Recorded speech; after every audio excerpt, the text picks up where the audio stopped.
Hello, everyone, and welcome to our WealthWorks Peer Learning Network event. Thanks so much for joining us today. We'll start out getting in the spirit of peer networking with some self-introductions. Please type your name and your affiliation into the chat.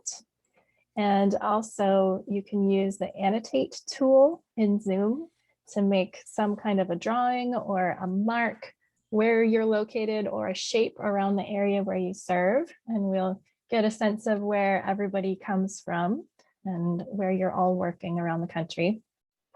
Really appreciate you being here. This is the third in a series of events that we've been having. And today we're focused on workforce development, energy, and forestry as our topics of discussion in the greater context of rural wealth creation, also known as WealthWorks.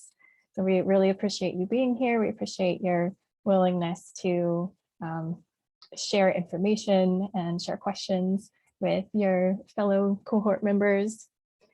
In addition to the self-introductions and in the chat and the marks on the map, there's one more instruction I want to give about introductions. If you are attending along with other people in your organization, so multiple people from the same organization, if you could change your name in Zoom to have your affiliation or an acronym or abbreviation of your organization at the end of your Zoom name, then that will help us as we go into the breakout groups.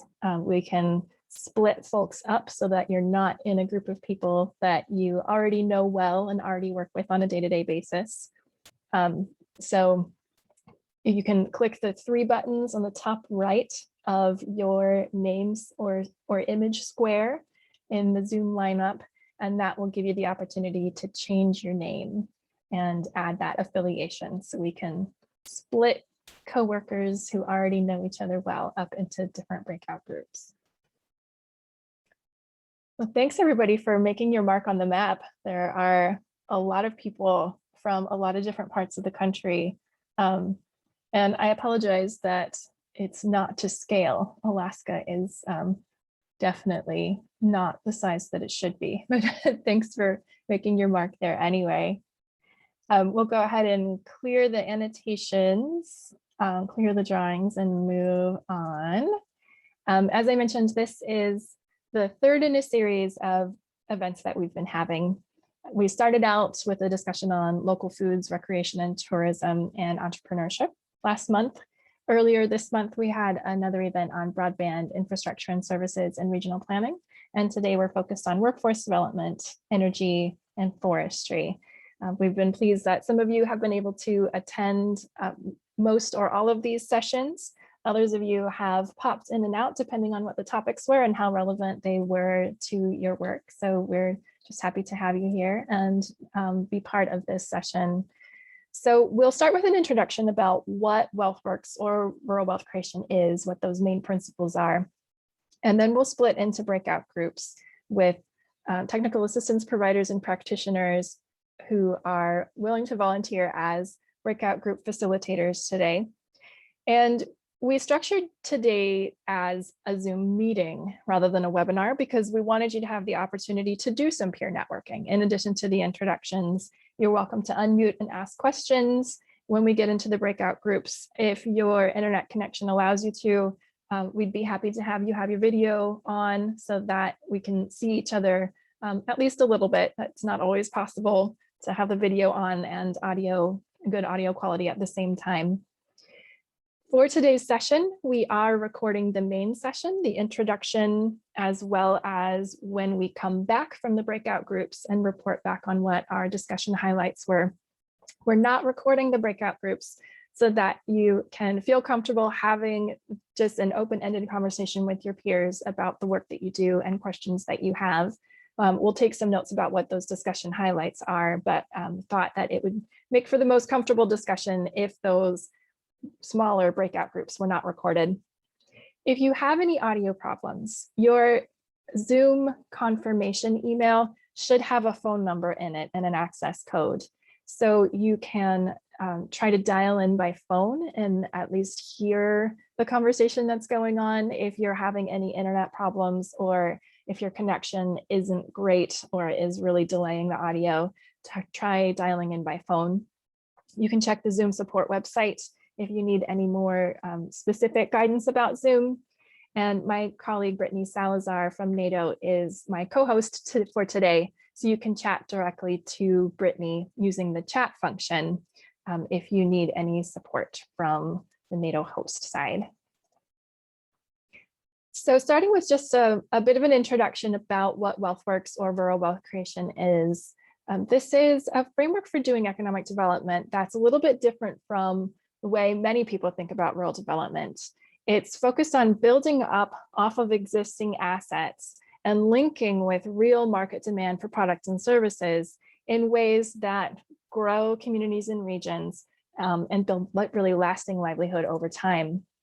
And that's done by using these three principles of local ownership and control of those productive assets, by building multiple forms of wealth or community capital at the same time. And while we're doing it, being intentionally inclusive about building improved livelihoods for everyone in this context of being really intentionally demand driven as well. So to focus on those three principles a little bit more, when we talk about building multiple forms of capital or multiple forms of wealth, we're talking about these 8 forms of community capital. I oftentimes think of this as being like the triple bottom line on steroids, rather than talking about economy and environment and social impacts. We've split these into these 8 different forms of community capital: individual, intellectual, natural, built, financial, political, social, and cultural, recognizing that culture is the bounding box around our society and everything that we do, all of our social behaviors. So it isn't always a thing that's easy to measure, but is a thing that is there and is influencing our work and that we can recognize. Local ownership and control can mean a lot of different things. It can mean supporting entrepreneurs, supporting organizations and entities that exist in the region, such as cooperatives. It can mean working with your residents of your region on ensuring that you're supporting those locally owned businesses through buying local, making sure that those businesses that are there have the demand and the support to stay there. And also other forms of having ownership and control and influence into some of those institutions that are in the region. We'll talk just a little bit about equity now. I want to come back to this later on. When we talk about intentional inclusion, we're really meaning bringing people in to the conversation that may not have been included before, specifically people who are low income or people of color, making sure that there are roles for them to be involved and that we're recognizing that they can contribute to the process in multiple different ways and benefit from the process in multiple different ways. And I also wanted to introduce the idea of the value chain. The value chain is a way of looking at relationships and partnerships among organizations or businesses or entities that are in a region and are working along the same lines, along some of the same sectors and the same kinds of fields. When we map out a value chain and look at who those partnerships are and what those relationships look like, we start by identifying the demand partners, these DPs in the green circle. The demand partners are the buyers. They're the people who want the products and the services that are produced by a sector that is in operation in a given region. We're also looking at the transactional partners, these rectangles that are TPs. These are the folks that are involved in producing and delivering whatever those products and services are that are getting to the demand partners. And they may not be exactly in a line like this, like a supply chain. There may be multiple ways of getting those to the demand partners. And so it may involve some squiggly lines or some arrows going in multiple directions. But essentially, you're using resources from within the region to add value and create products and distribute those to the demand partners. And we're also looking for support partners. These SPs along the bottom are organizations or entities or businesses that support the consumers as well as the transactional partners in different ways. These may be university extension folks that are doing some capacity building or some research that benefits the transactional partners or provides information to the consumers. It might be state agencies or federal agencies that have an opportunity to provide funding for projects that are benefiting work going on in the sectors of interest. And it can also include the regulators that are providing that statutory or regulatory framework within which everyone is operating. And there's one more role. It's not labeled in this diagram, but it's an important one. This little rectangle up at the top, that is the coordinator. These entities in the value chain typically are not going to get together and organize themselves and have that really strong focus on meeting the demands of those demand partners without having a coordinator that keeps the big picture in mind and keeps the partners talking to each other and moving the work forward in that sector. So this is a partner mapping methodology, essentially, that can identify where opportunities are in a sector. So it can really be applied to some concrete kinds of economic sectors like energy and forestry that we'll talk about today, as well as the idea of workforce development. So what does WealthWorks look like? When we're talking about energy and forestry, there are some things about doing WealthWorks, a WealthWorks for a wealth creation approach to economic development that are going to look similar to other kinds of rural economic development. We're looking at our available resources, like in energy. Are we working in a region that has a lot of sunny days? Are we working in a region that has biomass available? Are we working in a region with a lot of wind resources? Forestry, what are the kinds of woods that are available? What can they be used for? Feasibility studies, research and development. These are all things that go on in typical types of economic development, identifying who your demand is and who your customers are. But what makes it different doing it the WealthWorks way is that you're doing these types of activities while also looking at intentional inclusion, building multiple forms of assets in the community, focusing on local ownership and control, and meeting that real market demand, pushing out what people want rather than just what's available that there may or may not be some demand for.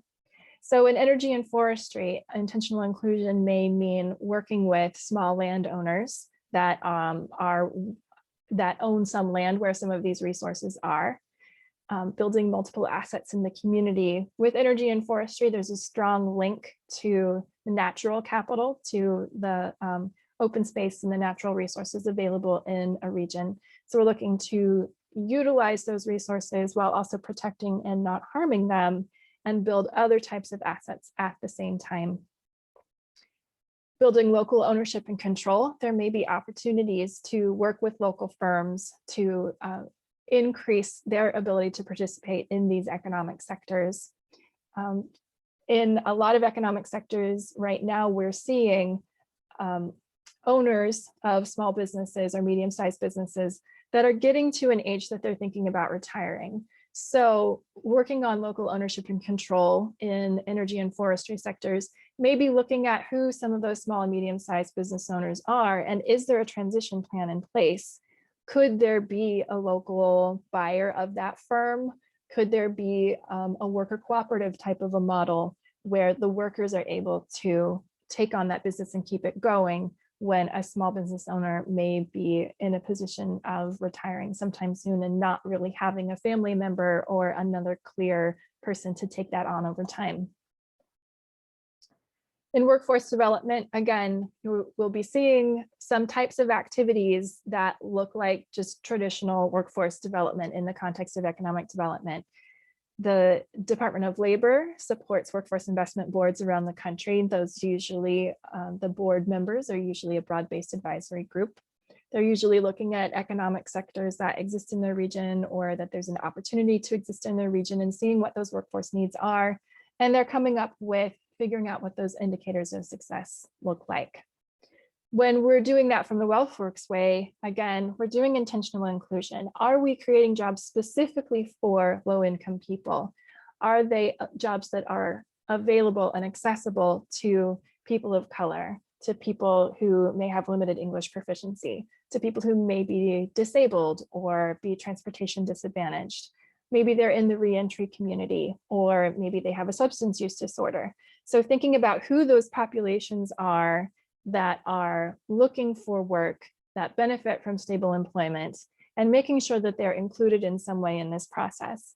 There may not be a natural way to have a seat on a workforce investment board for someone who is low income, who may be working multiple jobs and not have a lot of time to go sit on monthly board meetings.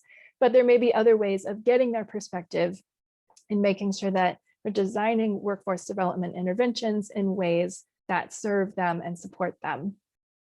We're also looking to build up multiple assets in the community with workforce development as well. There's that really clear link to individual capital, because individual capital includes not just the wellness of the population and the residents, but their skills as well. But when we're doing it from the WealthWorks way, we're also looking at how we can build not just individual capital, but to merge that with other efforts to be building other types of capital as well. Local ownership and control. The entrepreneurs and small business owners in our regions are also workers. And so they are going to be needing some capacity building to be doing their work as well. Oftentimes I've found, as I've been doing field work in different regions around the country, that firms that are locally owned and controlled, that are small businesses, may not have internal resources to really focus on workforce development and human resources. And so they may need some additional support for things like doing exit interviews or analyzing the cost of turnover. Those are things that are affecting their bottom line and their viability as businesses, but they might not have all the information to know, why are we not able to keep our workers? Are some of them transportation disadvantaged? Is there a skill gap? Are there opportunities to upskill our workers and create a more viable business across the board? And when we think about demand in the sense of workforce development, we obviously have those people who need jobs, or who are wanting jobs, or are looking for jobs, or looking to keep a job. But the employers really are also demand for workforce development as well. That in order to have viable businesses, they need to have a stable and steady workforce that's qualified to do the work that they need to do, and also able to innovate and change what they're doing over time to stay on top of delivering those products and services in the best way. So hopefully some of this is familiar to you if you are not someone who's been involved in rural wealth creation or WealthWorks for a while. This is a way of thinking about economic development that draws upon a lot of different approaches to economic development and brings ideas together from these disparate ways of thinking about development. I want to zero in on this idea of economic justice for a few minutes before we turn to our breakout groups. For these 3 sector Zoom calls that we've been doing, we've focused on some different topics in the introduction. In the first one, we talked a little bit more about local ownership and control, because that was the event where we dug into the idea of entrepreneurship as one of our topics of discussion. Last time, we talked a little bit more about value chains and how they work, and what that can look like in some of the sectors. And this time I want to talk a little bit about those ideas of economic justice. Economic justice being kind of a two-sided coin for many people, I think. The idea of creating opportunity for all people to have the means to live in dignity. And on the flip side, while we're doing that, preventing the exploitation or disparate impact on low-income people, people of color that may not have been historically well served. So for many of you, your organizations receive federal funds. And so I wanted to start from the perspective of compliance, that there are rules and regulations in place about serving particular protected communities, including environmental justice, Title VI of the Civil Rights Act, the Americans with Disabilities Act, although there are others. These are the three biggies that I think we think about a lot. And I've put links here to some information from the Federal Transit Administration. Every federal agency that you work with has their own particular take on what these terms mean and how they relate to their programs and services. But the Federal Transit Administration circulars that I've linked to here go a lot more in depth than what I've seen from some of the other federal agencies that I've looked at or done work with in the past. So I wanted to put these up, even if you have no relationship in your work to doing transportation at all.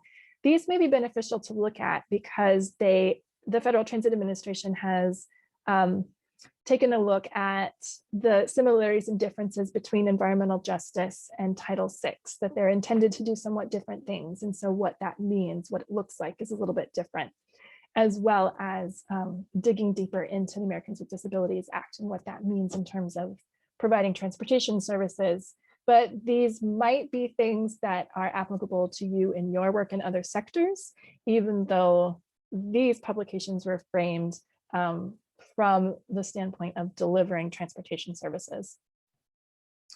So organizations that are looking to do economic justice or equitable economic development or rural wealth creation are looking to go beyond compliance. They're doing equity and justice work that meets those definitions of not discriminating and avoiding disproportionate effects, but also having a broad lens on fair treatment and who those populations are.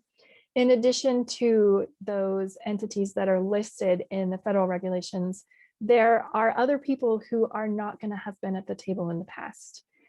There may be a difference between people who are landowners and homeowners or people who primarily rent in your communities. And that's not something that you're probably going to see. It's just going to be a power dynamic that you may hear about over time, or that you may realize as you're digging into who your populations are that you're serving.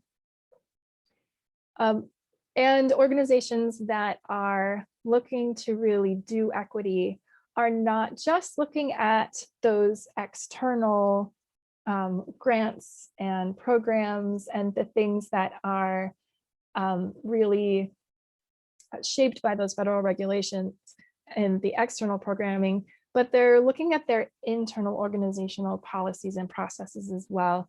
Where are they advertising for jobs? Are there people from a diverse variety of backgrounds that are going to even see that there's a job available? How do they go about hiring? Are there dress codes and leave policies that are inclusive to people coming from a wide variety of backgrounds? So a couple of concepts that I wanted to go over is just the idea that we don't, not everything about us and our position in society is fixed. There are things about us that change over time. For instance, I had a family member who broke a shoulder a couple of years ago and suddenly became a transportation disadvantaged person, that they have a vehicle, they have a license, but all of a sudden for that temporary time wasn't able to access that vehicle or utilize their driver's license to be able to get around. So that suddenly changed their position in life. So there are ways in which things change over time that everyone is going to benefit from efforts to improve equity at least some of the time. And that may look different for different people, and it may change at different points in life. I also wanted to talk just briefly about the idea of intersectionality, that we all have these characteristics that are part of who we are, but that they affect us differently in different ways. If I walk into a board meeting at work, then I'm going to sit on the side and I'm going to speak when I'm spoken to.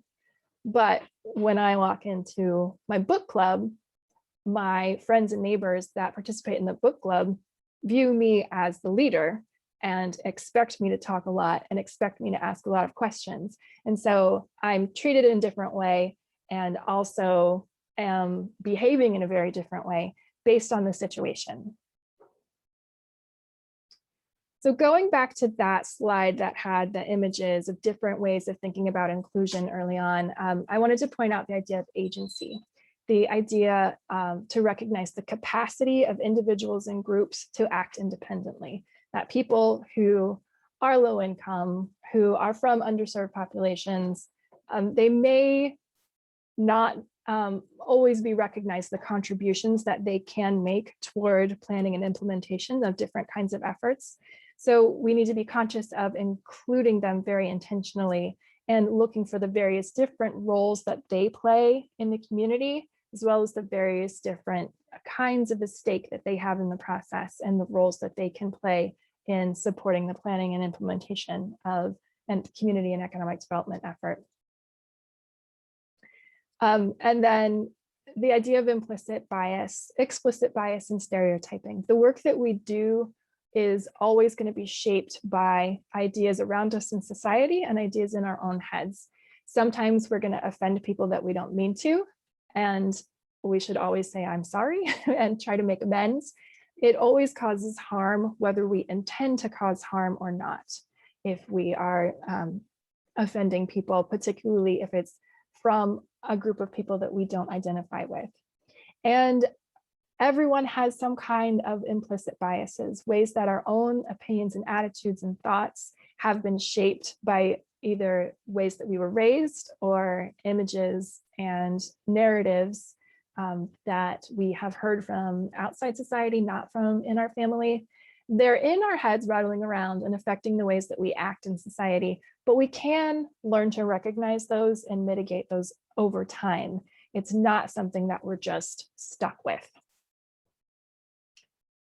So some principles that I've noticed from organizations that are really active in doing equity work are doing what you can to build relationships with people and organizations that are already working in those communities that you're looking to target, or those populations that you recognize need to be intentionally included. There very likely are some people and some organizations that are out there organizing.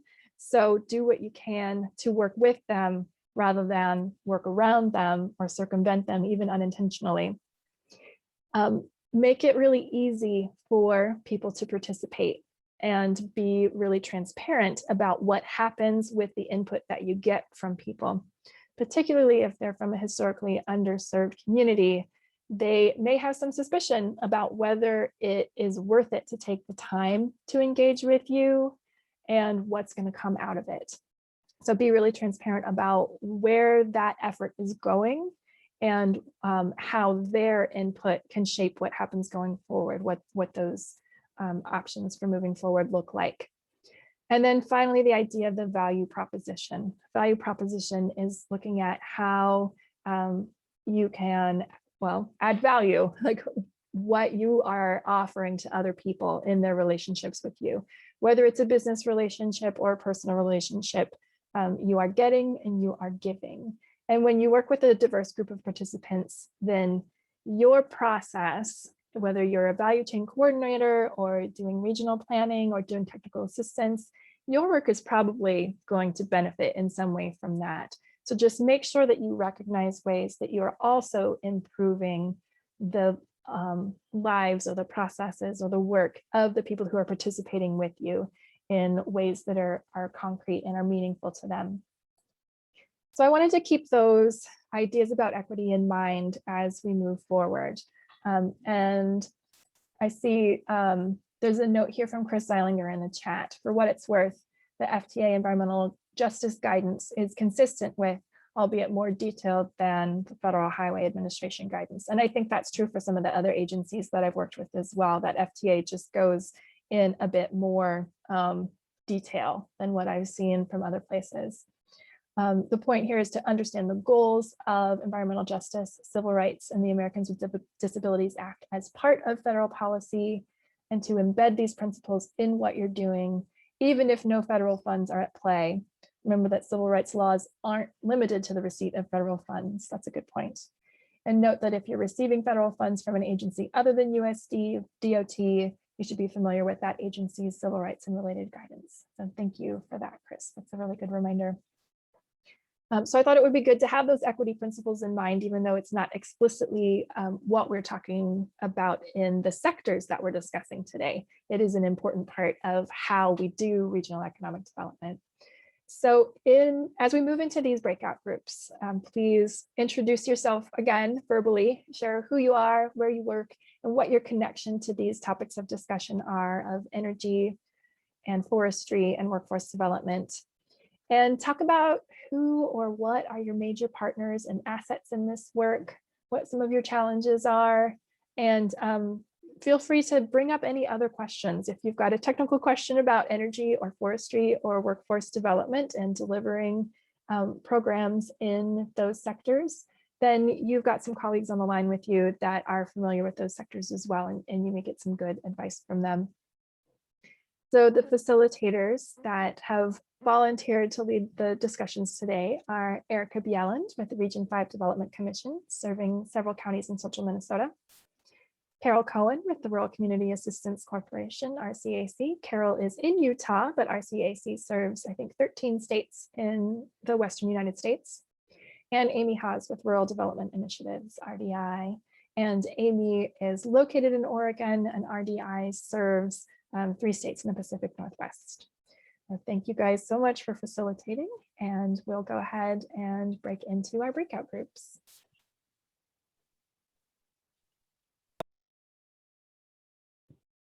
All right, it looks like just about everybody is back, so we can go ahead and get started with our main session again.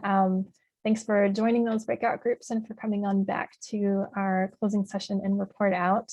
I want to turn to the facilitators to hear what some of the key discussion themes and highlights were that you heard, and also what some of the key questions were that your breakout group participants had that other folks in the larger group might have some resources for. So Carol and Amy, you guys want to go first? Sure. Here I can start, and then Carol, I can hand it over to you if there are any major gaps. So we heard a number of really interesting examples from the group that we had.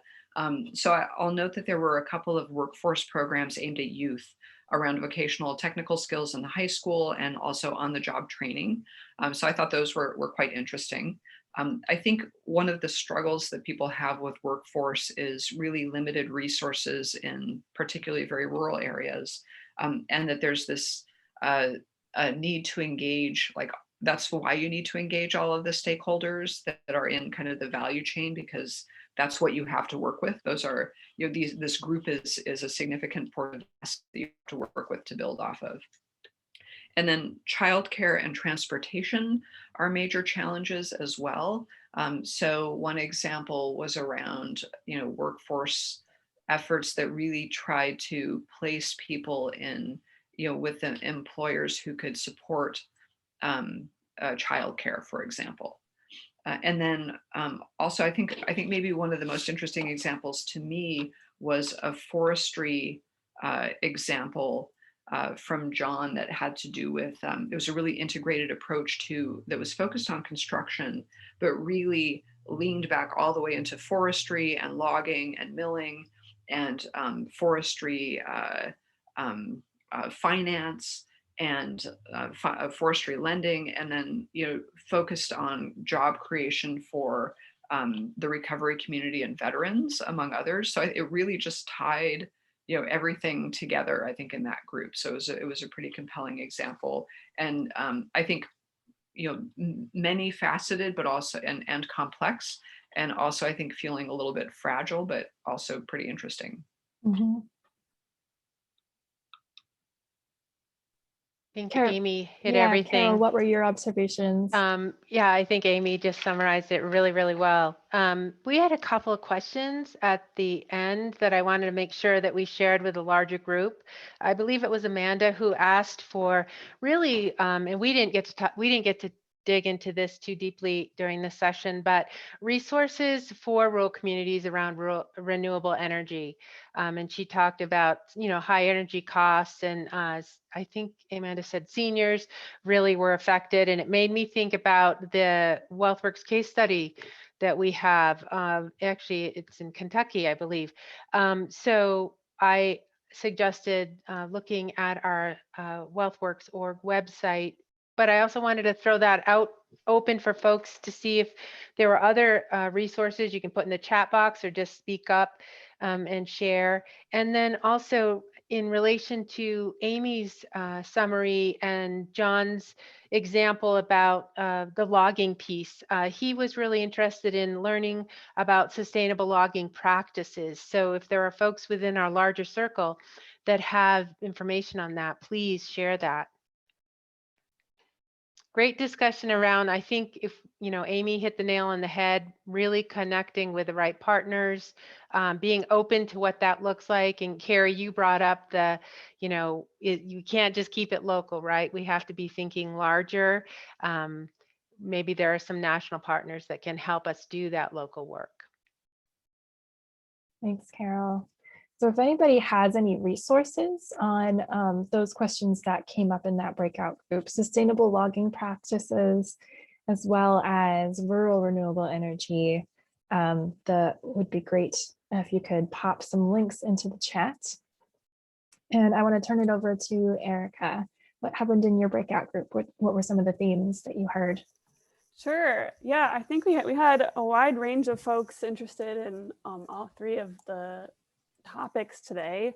I think something that came out in a lot of different folks' work was the story of workforce, having enough workforce, maybe some of that younger talent leaving the communities. And then also tied to that, housing and having enough access to housing and affordable housing relative to the amount people are paid in the community. And then thinking about that larger system and how we're able to scale that. Example in the forestry system, and thinking about access, where we get some of our lumber, and how that is related to the whole local system. I think that was part of a theme in the other group too, but scaling that, but then also thinking about how we could change that in some ways too. And I think some folks were bringing up the aspect of resiliency right now too, and some of the transitions from different types of forestry and different types of energy, and some communities transitioning through that too, and what that looks like. So thinking about resiliency after COVID too, and restructuring of some things as well. Yeah, I think I'll leave it at that. We had a lot of different folks in different sectors, so it was a good mix. Yeah, I was struck in both conversations by the, I guess, systemic nature of the conversations, that the issue of youth and talent was related to the energy and forestry sectors, but also to other sectors that are operating in the areas where you work, and also connected to these other issues that are not economic sectors exactly, but like placemaking and housing, and ensuring that people feel like they have a say in the future of their community, that are things that have seemed like they're influential in the location decisions that people make. So yeah, it's definitely interesting to think about the interconnection of all these various different pieces, how things work together. So I see some links are getting dropped into the chat here.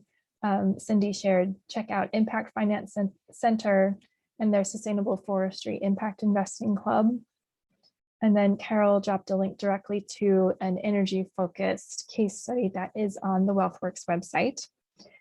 Thanks for adding in the link to the website, Carol. I have a slide that's up here on the screen right now of some additional resources. And I wanted to mention wealthworks.org. I can't claim responsibility for it. This is a website that is hosted by the Aspen Institute Community Strategies Group, and Clifford has been on the line with us today. And there is a success stories part of the website that has some case studies about a variety of different kinds of rural places around the United States and different sectors that people are working in, and how they have identified the assets in their community, identified some market opportunities, and pulled those value chain partners together to be working on building multiple forms of local wealth. I also wanted to point out in late fall, the Aspen Institute held an event, All Land is Not Creating Equal, Unleashing Community and Family Wealth Through Land Ownership, that had some ties in with forestry, in particular with the issue of fractionated land and land management issues and land ownership around that. So the link is here to the recording if that's something that may be useful to the work that you are doing. Erica has just dropped another link in the chat, a potential renewable energy resource for folks if you're not familiar with it, the USDA REAP program with the URL there. Last time the issue of measurement came up in our conversation a bit, so I put some links up here to a couple of WealthWorks measurement resources that exist in case those are useful. And Shauna's got a comment in the chat. Hometown competitiveness program may or may not still exist, but they did quite a bit of work around engaging youth, including how rural communities often signal to their youth that they need to leave to have a good life and how to turn that around. Yeah, I think that's absolutely true. And Clifford says you can find other useful forestry and rural focused events at aspencsg.org. Yeah, it's a little bit easier than trying to type in that long URL. But if you plug that in, that All Land is Not Creating Equal event should show up. And we've got some other resources on our website that hopefully folks will find useful.